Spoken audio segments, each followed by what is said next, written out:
தலைப்புச் செய்திகள். மன்னாரில் சோகம், பிரசவத்தின் போது உயிரிழந்த தாய் சேய் சடலங்கள் யாழிற்கு அனுப்பி வைப்பு.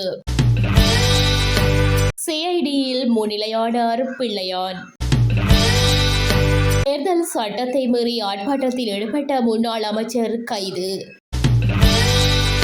பாரிய பணத்தொகையுடன் தலைமறைவான நபர் குற்றப்புலனாய்வு திணைக்களத்தினரால் கைது. எதிர்க்கட்சித் தலைவர் ஆகின்றாரா ரணில் விக்ரமசிங்க கசிந்தது தகவல். 29 வருட திருமண வாழ்க்கைக்கு முற்றுப்புள்ளி வைத்தார் ரஹ்மான். மன்னார் பொது வைத்தியசாலையில் நேற்றைய தினம் பிரசவத்திற்காக அனுமதிக்கப்பட்ட நிலையில் மரணமடைந்த இளம் தாய் மற்றும் சேயின் சடலங்கள் மேலதிக பிரேத பரிசோதனைக்காக யாழ்ப்பாணம் போதன வைத்தியசாலைக்கு நேற்றிரவு அனுப்பி வைக்கப்பட்டுள்ளன. மன்னார் பட்டித்தோட்டம் பகுதியை சேர்ந்த 28 வயதான வேணுஜா என அழைக்கப்படும் இளம் தாய் ஜெகன் ராஜஸ்ரீ ஆகிய தம்பதிகள் திருமணம் முடித்து 10 வருடங்கள் குழந்தை இல்லாத நிலையில் நேற்றைய தினம் பிரசவத்திற்காக மன்னார் மாவட்ட பொது வைத்தியசாலையின் மகப்பேற்று விடுதியில் அனுமதிக்கப்பட்ட நிலையில் சிகிச்சையின் போது தாயும் சேயும் மரணமடைந்துள்ளனர். இந்நிலையில் உறவினர்கள், பெற்றோர்கள் உட்பட நூற்றுக்கணக்கான பொதுமக்கள் ஒன்றிணைந்து மகப்பேற்று விடுதியில் போராட்டம் நடத்திய நிலையில் வைத்தியசாலையில் பதட்டமான நிலை ஏற்பட்டது. இதனைத் தொடர்ந்து சம்பவ இடத்திற்கு வருகை தந்த போலீசார் நிலைமையை கட்டுப்பாட்டிற்குள் கொண்டு வந்ததுடன் சம்பவ இடத்திற்கு வருகை தந்த மன்னார் நீதவான் இறந்த தாய் மற்றும் சேயின் சடலங்களை பிரேத பரிசோதனைக்காகவும் மேலதிக விசாரணைகளுக்காகவும் யாழ்ப்பாணம் போதனா வைத்தியசாலைக்கு அனுப்பி வைக்குமாறு உத்தரவிட்டுள்ளார். நீதவானின் உத்தரவிற்கமைய சடலங்கள் யாழ்ப்பாணம் போதனா வைத்தியசாலைக்கு அனுப்பி வைக்கப்பட்டன. பிள்ளையான் என அழைக்கப்படும் முன்னாள் ராஜாங்க அமைச்சர் சிவனேசதுரை சந்திரகாந்தன் குற்றப்புலனாய்வு திணைக்களத்தில் முன்னிலையாகியுள்ளார். ஏப்ரல் 21 தாக்குதல் தொடர்பில் சனல் 4 தொலைக்காட்சி தயாரித்த விசேட சேவையொன்றில் சிவனேசதுரை சந்திரகாந்தனின் முன்னாள் செயலாளரான அசாத் மௌலானா என்பவர் வாக்குமூலம் வழங்கியிருந்தார். அதில் சிவனேசதுரை சந்திரகாந்தனுக்கும் ஏப்ரல் 21 தாக்குதலுக்கும் தொடர்புடைய தாக்குதல்தாரிகளுக்கும் தொடர்பு இருந்ததாக அவர் குறிப்பிட்டிருந்தார்.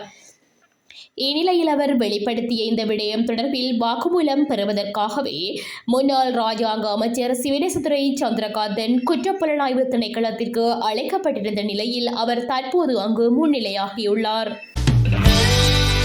தேர்தல் சட்டத்தை மீறிய சம்பவம் தொடர்பில் முன்னாள் அமைச்சர் ஹரின் பெர்னாண்டோவை பதுளை போலீசார் கைது செய்துள்ளனர்.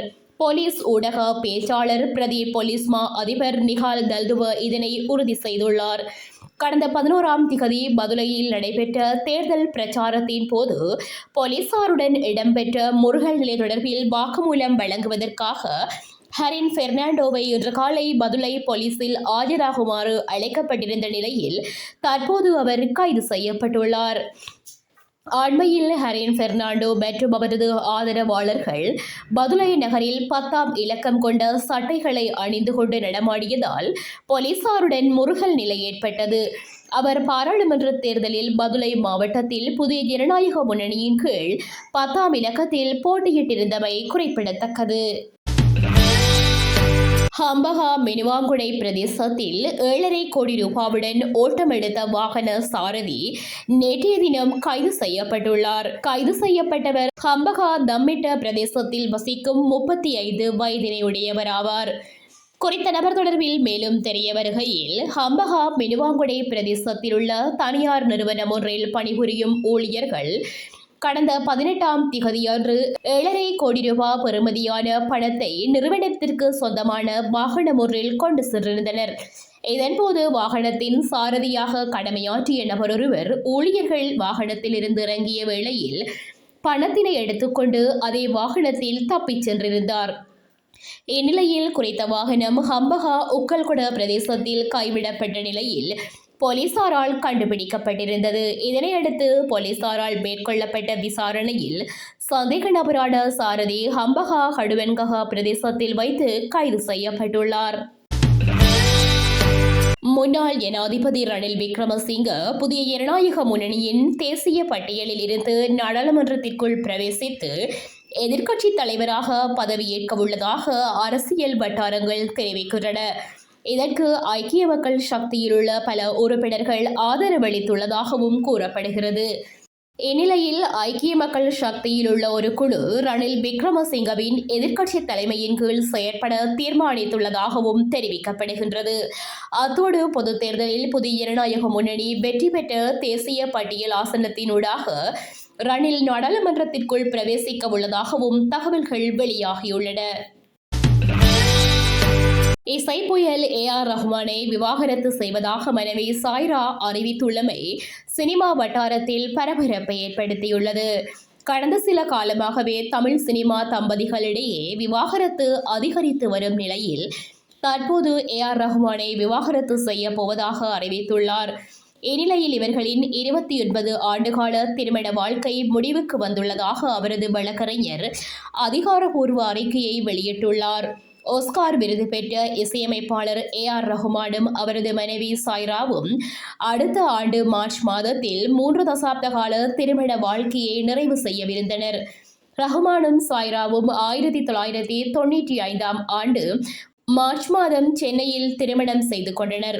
ரஹ்மானுக்கும் அவரது மனைவிக்கும் கதீஜா, ஹமீமா மற்றும் அமீன் ஆகிய 3 பிள்ளைகள் உள்ளனர். திருமணமாகி பல வருடங்களுக்கு பிறகு கணவர் AR ரஹ்மானை பிரிந்து செல்வது என்ற கடினமான முடிவை எடுத்துள்ளதாகவும் இந்த முடிவு அவர்களின் உறவில் ஏற்பட்ட மன உளைச்சலுக்கு பின்னர் எடுக்கப்பட்டதாகவும் ஒருவருக்கொருவர் மிகவும் அன்பாக இருந்த போதிலும் பிரிவு என முடிவு செய்துள்ளனர். மனக்கசப்புகள் மற்றும் பல சிரமங்கள் அவர்களுக்கிடையில் தீர்க்க முடியாத இடைவெளியை உருவாக்கியுள்ளது.